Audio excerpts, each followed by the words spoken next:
আমরা আছি হাউস বোটে মস্তুদে। আর এই হচ্ছে বাহিরের দৃশ্য। ওই যে পিছনে জুম করে দেখাও, ওই যে যেগুলো দেখতেছেন এগুলো সব ইন্ডিয়ার পাহাড়। আর আজকে এটা পানিতে পড়ে কিনা এই টেনশনে আছি। তো একটু পানিতে হাত টাচ করি। Wow,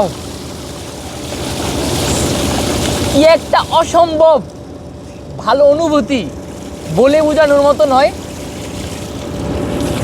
wow,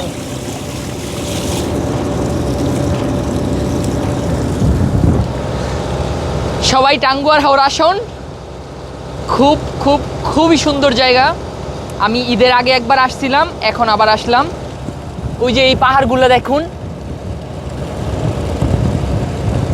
such a beautiful day। আর এটা হচ্ছে আমাদের কেবিন।